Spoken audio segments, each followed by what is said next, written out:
Documentary style, गंभीर documentary tone. कायनात कैसे वजूद में आई? ये सवाल इंसान ने हमेशा पूछा है, कभी साइंस की किताबों में, कभी आसमान की तरफ देखकर और कभी अपने खुदा से। कुछ लोग कहते हैं दुनिया बस अचानक बन गई और अचानक खत्म हो जाएगी, इसके पीछे कोई नहीं, कोई ताकत नहीं। लेकिन क्या वाकई ऐसा है? और क्या साइंस और इलाही किताब एक ही हकीकत की दो आवाजें हैं? सीन 1, बिग बैंग और Quran 045 to 210। Visualisation of big bang, expanding universe. सदियों की खोज के बाद साइंसदान इस नतीजे पर पहुंचे, कायनात की शुरुआत एक बहुत बड़े धमाके से हुई। इसे आज हम बिग बैंग कहते हैं। वही बात हजारों साल पहले कुरान ने यूं कही, हमने हर चीज को पानी से पैदा किया।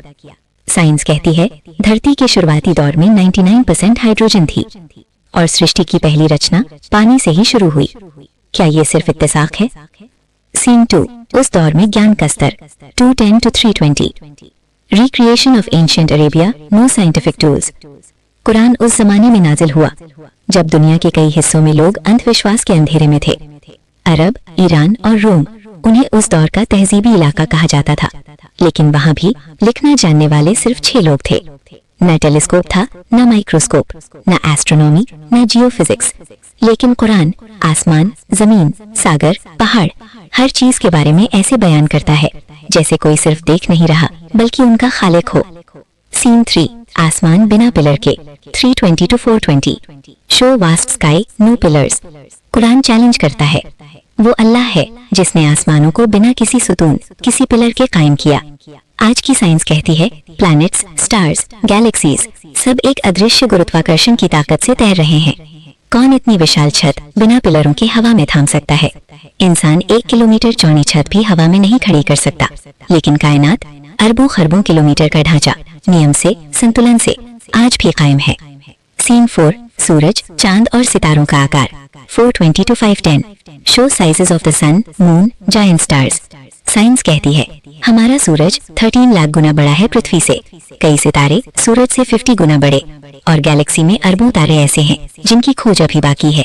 इतने विशाल, इतने भारी जिस्म लटक कहाँ रहे हैं और किसके बनाए संतुलन पर? कुरान कहता है सूरज और चांद सब अपने अपने फलक में तैर रहे हैं। सीन 5, धरती पानी पर 510 to 610।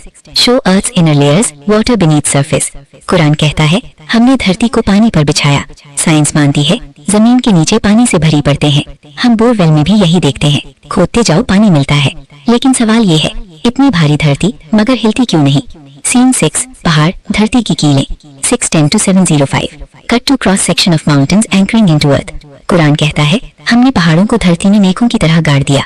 आधुनिक जियोफिजिक्स कहता है पहाड़ों का 90% हिस्सा जमीन के अंदर होता है, जैसे दीवार में ठोकी हुई कील। ये बात आज की साइंस ने अभी साबित की, कुरान 14 सदियों पहले बता चुका था। Scene 7, black hole 710 to 810। Show star collapsing, forming black hole. जब तारे बूढ़े होते हैं उनका ईंधन खत्म होता है और वे ढहकर ब्लैक होल बन जाते हैं। साइंस आज कहती है ब्लैक होल की तहकीकात अभी अधूरी है, ये तारों का कब्रिस्तान है। लेकिन कुरान सूरह वाक़िया में आता है कसम है उन जगहों की जहाँ तारे गिरते और टूट जाते हैं, इशारा ब्लैक होल्स। ये बातें उस जबान से निकली जो किसी साइंसदान का शागिर्द कभी न रहा।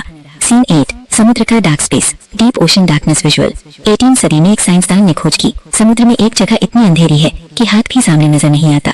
उसने सोचा मैं पहला हूँ जिसने ये जगह खोजी, लेकिन कुरान पहले ही कह चुका था अंधेरियों पर अंधेरियां, अगर कोई हाथ निकाले तो भी दिखाई न दे। वो साइंसदान स्तब्ध रह गया, ये बात उस जमाने में कैसे लिखी गई जब कोई गोताखोरी तकनीक थी ही नहीं। सीन 9, इमाम अबू हनीफा और एथियस्ट। एक व्यक्ति बोला खुदा दिखता नहीं इसलिए है ही नहीं। इमाम आजम मुस्कुराए, उन्होंने एक कंकड़ उठाकर उसे मारा। आदमी बोला दर्द हुआ, क्यों मारा? इमाम ने कहा दर्द दिखता नहीं पर है। उसी तरह कुछ चीजें नजर नहीं आती लेकिन उनका वजूद है। Outro 940 to 1000। Slow zoom out from earth into space. कायनात का हर जर्रा, हर सितारा, हर पर्वत, हर लहर एक आवाज देता है। ये सब खुद ब खुद नहीं है, कोई है जो इसे चला रहा है। ये दस्तावेज साइंस और कुरान के संगम की कहानी है। कायनात का सफर उसकी निशानियों की गवाही है।